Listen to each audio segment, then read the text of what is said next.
Chapter 27. Vanity and Vexation of Spirit. Marilla, walking home one late April evening from an aid meeting, realized that the winter was over and gone with the thrill of delight that spring never fails to bring to the oldest and saddest, as well as to the youngest and merriest.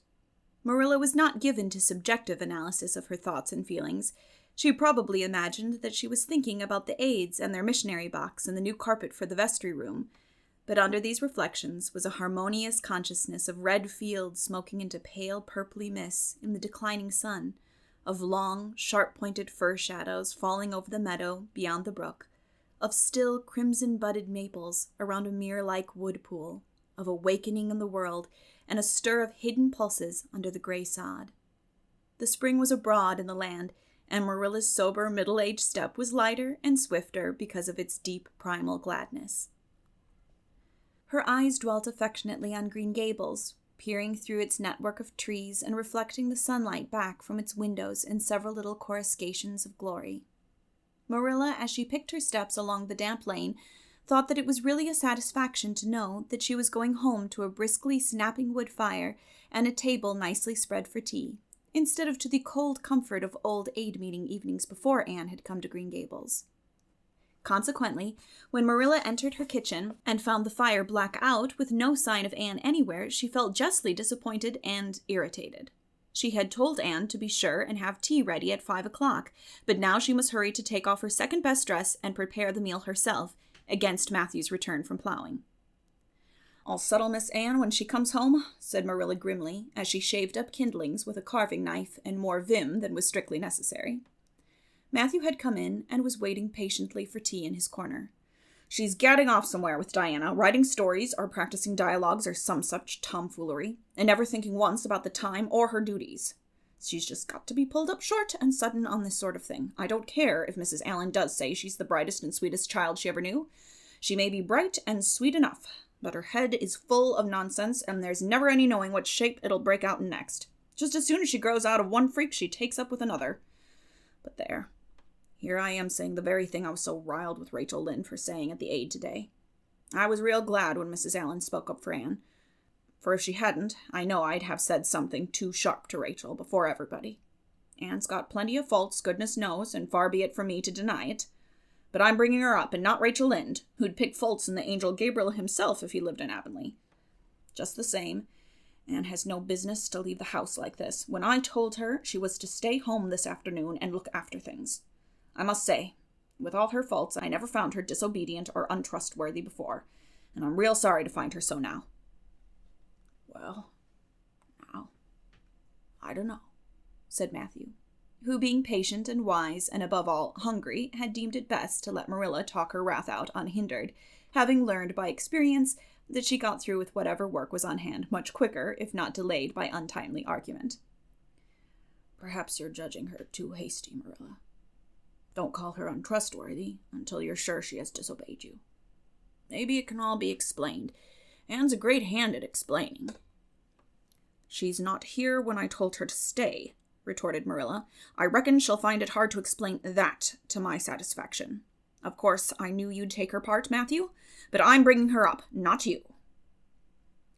It was dark when supper was ready, and still no sign of Anne coming hurriedly over the log bridge or up Lover's Lane, breathless and repentant with a sense of neglected duties. Marilla washed and put away the dishes grimly. Then, wanting a candle to light her down cellar, she went up to the east gable for the one that generally stood on Anne's table. Lighting it, she turned around to see Anne herself lying on the bed, face downward among the pillows. "Mercy on us," said astonished Marilla. "Have you been asleep, Anne?" "No," was the muffled reply. "Are you sick, then?" demanded Marilla anxiously, going over to the bed. Anne cowered deeper into her pillows, as if desirous of hiding herself forever from mortal eyes. "No, but please, Marilla, go away and don't look at me. I'm in the depths of despair, and I don't care who gets head in class or writes the best composition or sings in the Sunday school choir anymore. Little things like that are of no importance now, because I don't suppose I'll ever be able to go anywhere again. My career is closed. Please, Marilla, Go away and don't look at me. Did anyone ever hear the like? The mystified Marilla wanted to know. Anne Shirley, whatever is the matter with you? What have you done? Get right up this minute and tell me. This minute, I say. There now. What is it?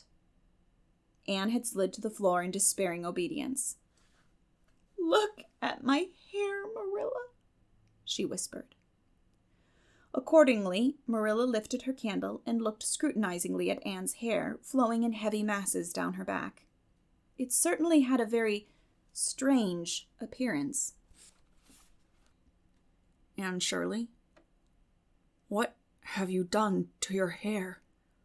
Why, it's green! Green it might be called, if it were any earthly color. A queer, dull, bronzy green with streaks here and there of the original red to heighten the ghastly effect. Never in all her life had Marilla seen anything so grotesque as Anne's hair at that moment. Yes, it's green, moaned Anne. I thought nothing could be as bad as red hair, but now I know it's 10 times worse to have green hair. Oh, Marilla, you little know how utterly wretched I am. I little know how you got into this fix, but I mean to find out, said Marilla. Come right down to the kitchen. It's too cold up here, and tell me just what you've done. I've been expecting something queer for some time. You haven't got into any scrape for over 2 months, and I was sure another one was due. Now then, what did you do to your hair? I dyed it. Dyed it? Dyed your hair? Anne Shirley, didn't you know it was a wicked thing to do? Yes, I knew it was a little wicked, admitted Anne. But I thought it was worthwhile to be a little wicked to get rid of red hair. I counted the cost, Marilla. Besides, I meant to be extra good in other ways to make up for it. Well, said Marilla sarcastically, if I'd decided it was worthwhile to dye my hair, I'd have dyed it a decent color at least. I wouldn't have dyed it green. But I didn't mean to dye it green, Marilla, protested Anne dejectedly. If I was wicked, I meant to be wicked to some purpose. He said it would turn my hair a beautiful raven black. He positively assured me that it would. How could I doubt his word, Marilla? I know what it feels like to have your word doubted, and Mrs. Allan says we should never suspect anyone of not telling us the truth unless we have proof that they're not. I have proof now. Green hair is proof enough for anybody. But I hadn't then, and I believed every word he said implicitly. Who said? Who are you talking about? The peddler that was here this afternoon. I bought the dye from him. Anne Shirley, how often have I told you never to let one of those Italians in the house? I don't believe in encouraging them to come around at all. Oh, I didn't let him in the house. I remembered what you told me, and I went out, carefully shut the door, and looked at his things on the step. Besides, he wasn't an Italian. He was a German Jew. He had a big box full of very interesting things, and he told me he was working hard to make enough money to bring his wife and children out from Germany. He spoke so feelingly about them that it touched my heart. I wanted to buy something from him to help him in such a worthy object. Then all at once, I saw the bottle of hair dye. The peddler said it was warranted to dye any hair a beautiful raven black and wouldn't wash off. In a trice, I saw myself with beautiful raven black hair, and the temptation was irresistible. But the price of the bottle was 75 cents, and I had only 50 cents left out of the chicken money. I think the peddler had a very kind heart, for he said that seeing it was me, he'd sell it for 50 cents, and that was just giving it away. So I bought it, and as soon as he had gone, I came up here and applied it with an old hairbrush, as the directions said. I used up the whole bottle, and oh, Marilla, when I saw the dreadful color it turned my hair, I repented of being wicked, I can tell you, and I've been repenting ever since. Well, I hope you'll repent to good purpose, said Marilla severely, and that you've got your eyes opened to where your vanity has led you, Anne. Goodness knows what's to be done. I suppose the first thing is to give your hair a good washing and see if that will do any good. Accordingly, Anne washed her hair, scrubbing it vigorously with soap and water, but for all the difference it made, she might as well have been scouring its original red. The peddler had certainly spoken the truth when he declared that the dye wouldn't wash off. However, his veracity might be impeached in other respects. Oh, Marilla, What shall I do?" questioned Anne in tears. "I can never live this down. People have pretty well forgotten my other mistakes, the liniment cake, and setting Diana drunk, and flying into a temper with Mrs. Lynde, but they'll never forget this. They will think I am not respectable. Oh, Marilla, what a tangled web we weave when first we practice to deceive. That is poetry, but it is true. And oh, how Josie Pye will laugh. Marilla, I cannot face Josie Pye. I am the unhappiest girl in Prince Edward Island." Anne's unhappiness continued for a week. During that time, she went nowhere and shampooed her hair every day. Diana alone of outsiders knew the fatal secret, but she promised solemnly never to tell, and it may be stated here and now that she kept her word. At the end of the week, Marilla said decidedly, "It's no use, Anne. That is fast dye if ever there was any. Your hair must be cut off. There is no other way. You can't go out with it looking like that." Anne's lips quivered, but she realized the bitter truth of Marilla's remarks. With a dismal sigh, she went for the scissors. "Please cut it off at once, Marilla, and have it over. Oh, I feel that my heart is broken. This is such an unromantic affliction. The girls in books lose their hair in fevers or sell it to get money for some good deed, and I'm sure I wouldn't mind losing my hair in some such fashion half so much. But there is nothing comforting in having your hair cut off because you've dyed it a dreadful color, is there? I'm going to weep all the time you're cutting it off, if it won't interfere. It seems such a tragic thing." Anne wept then, but later on, when she went upstairs and looked in the glass, she was calm with despair. Marilla had done her work thoroughly, and it had been necessary to shingle the hair as closely as possible. The result was not becoming, to state the case as mildly as may be. Anne promptly turned her glass to the wall. "I'll never, never look at myself again until my hair grows," she exclaimed passionately. Then she suddenly righted the glass. "Yes, I will too. I'll do penance for being wicked that way. I'll look at myself every time I come to my room and see how ugly I am. And I won't try to imagine it away either.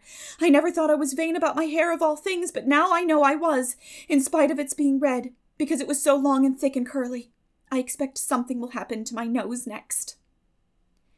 Anne's clipped head made a sensation in school on the following Monday, but to her relief nobody guessed the real reason for it, not even Josie Pye, who, however, did not fail to inform Anne that she looked like a perfect scarecrow. "I didn't say anything when Josie said that to me," Anne confided that evening to Marilla, who was lying on the sofa after one of her headaches, "because I thought it was part of my punishment, and I ought to bear it patiently. It's hard to be told you look like a scarecrow, and I wanted to say something back, but I didn't. I just swept her one scornful look, and then I forgave her.